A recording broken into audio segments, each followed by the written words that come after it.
When the Lord was thus offered prayers by the demigods, headed by Lord Brahma, he understood the purpose for which they had approached him.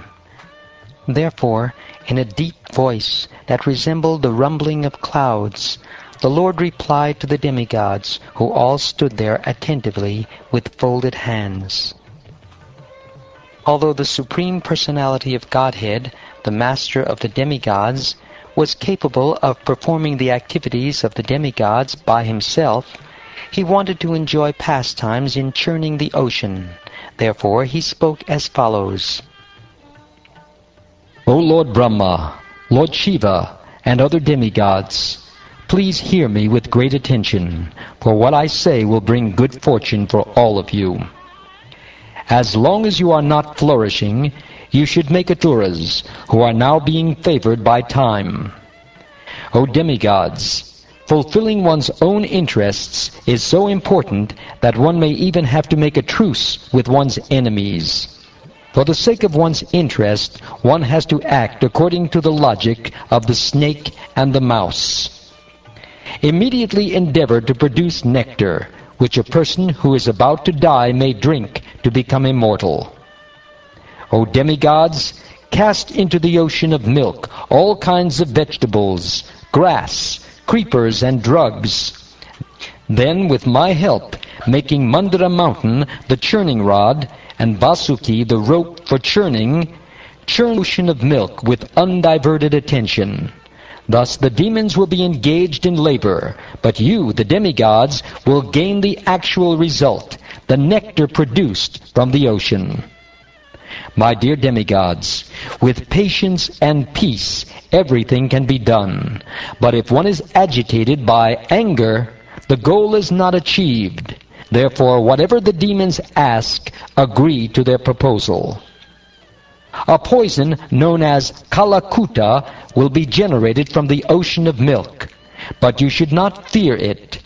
And when various products are churned from the ocean, you should not be greedy for them, or anxious to obtain them, nor should you be angry.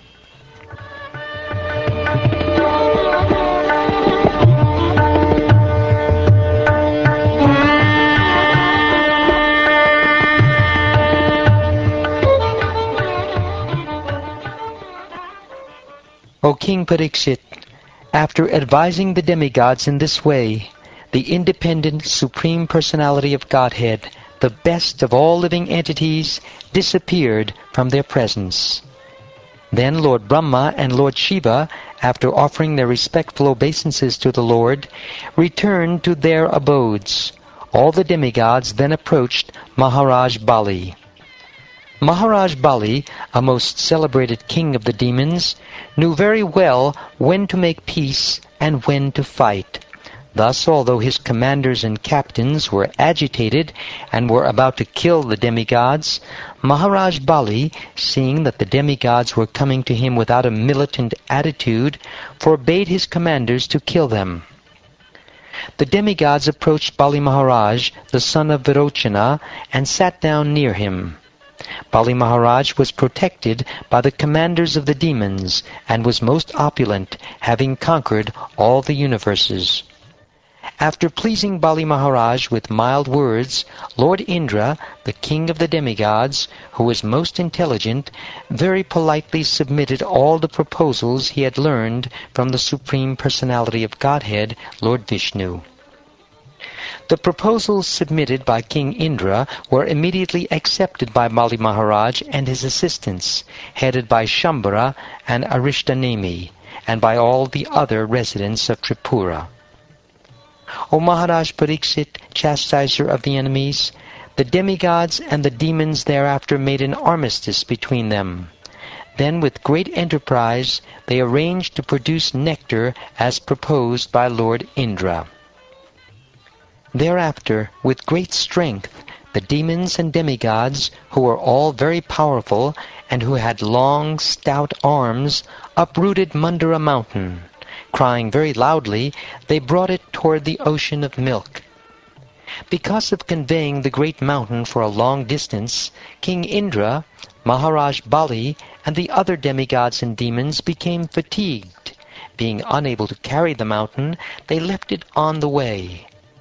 The mountain known as Mandara, which was extremely heavy, being made of gold, fell and smashed many demigods and demons. The demigods and demons were frustrated and disheartened, and their arms, thighs, and shoulders were broken. Therefore the Supreme Personality of Godhead, who knows everything, appeared there on the back of his carrier, Garuda. Observing that most of the demons and the demigods had been crushed by the falling of the mountain, the Lord glanced over them and brought them back to life. Thus they became free from grief, and they even had no bruises on their bodies. The Lord very easily lifted the mountain with one hand and placed it on the back of Garuda. Then he too got on the back of Garuda and went to the ocean of milk, surrounded by the demigods and demons. Thereafter Garuda, the chief of birds, unloaded Mandara mountain from his shoulder and brought it near the water. Then he was asked by the Lord to leave that place, and he left.